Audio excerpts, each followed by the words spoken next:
Hi everyone, welcome back to my channel. This is Prepping by Faith, and today we are going to be talking about spaced out. And what I mean by that is, are you out of space for your prep? So I'm going to be sharing with you a few different things that you can do.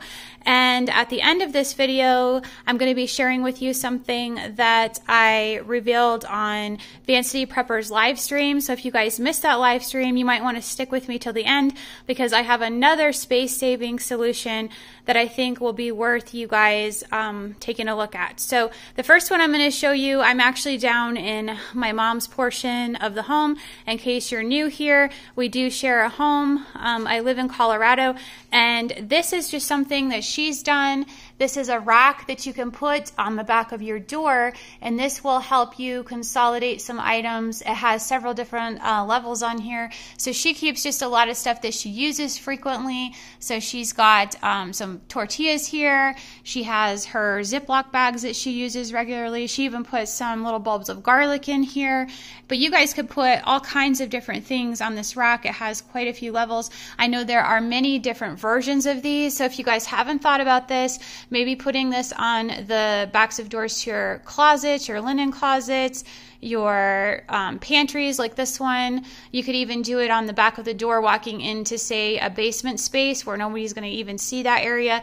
Just, these are a really great way to kind of consolidate and help with that space. Okay guys, we are still in my mom's area. This is something else I wanted to show you. Now she does have in here a built-in, so she has some cabinet space and things in here. But one of the things that she did is she went online and was trying to find a shelving unit to fit the space so that she could get some extra bathroom products and things stashed on it, but there wasn't one that was the dimensions that she needed. So what she did is she actually got a hold of a cart. So this is something else that you guys could do, a floor cart, and then she just didn't install the wheels on it and then put little caps on the ends of this stand to fit this space. So this is something that you guys can do. Sometimes you can think outside the box a little bit and come up with, you know, another version of a rack, because it is essentially that same thing and it's very stable, but it isn't exactly a shelving unit. So this is something else I wanted to show you guys that you can do. So one of the areas that a lot of us are familiar with is just under our beds.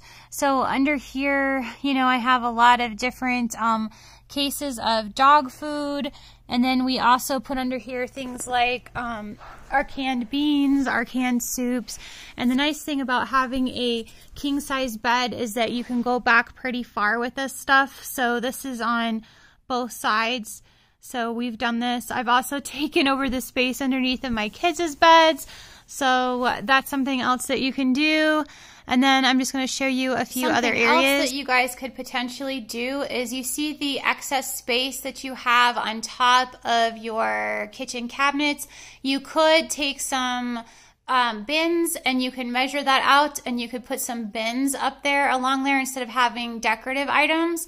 I wouldn't suggest you put really heavy things inside of those though. If you're going to do something like that, I would probably stick to lighter items like your lighter pastas, any kind of, you know, boxes like rice-a-roni, things like that that aren't going to weigh a ton, especially if you've already packed these solid with a bunch of other really heavy items for your preps, because I've already done that in a lot of my cabinets. I've taken them over with, you know, Keystone and other things that have a lot of weight to them. So just think about lighter items. You could probably put, you know, some of your paper products up there, like your paper plates, napkins, all those sorts of things. But that would be a great area for you to take over if you guys are looking for more space and you're just wanting to find somewhere to stick some of these things that are taking over areas in your home. So to me, this is probably arguably one of the better things that you can do as far as prepping goes, for trying to take care of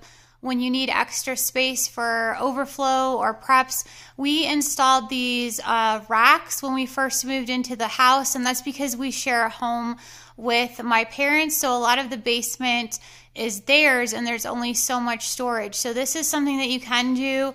We have one 4x8 rack over here, and then we also installed another one up here, and I use it for my Christmas and the overflow of my kids' clothing and things like that. But there are so many things that you guys could do with these. You could go ahead and put things up here as far as preps go. Obviously not food, because we're in a garage and it is not a good idea to store it in a space that's going to constantly fluctuate in temperature. But you could put things up there like your camping gear, your extra tools, blankets, anything like that you had that you needed to get out of the way. But it's also a really great idea for taking care of overflow like I have, so that way it frees up another space. So you could potentially empty out an entire coat closet, linen closet, whatever you may have, and then that way you could use that closet for your food preps. The other thing you could do is, even if you have a basement and you have a bunch of things like this that are just taking up extra space, you could bump them up here, and then that way you could fit in some more racks, metal racks and shelving units for your other preps like your food supply. So I just wanted to share these with you guys. They are probably a couple $100 when we got them. I think they are still running about that price. Amazon sells these. So this may be something that you guys want to consider, especially if you have a garage with enough height in it, and just install a couple of these so that way you can make more room for your preps. So if you guys have enjoyed this video, please like, share, and subscribe. And remember to pray, prep, and put God first. God bless.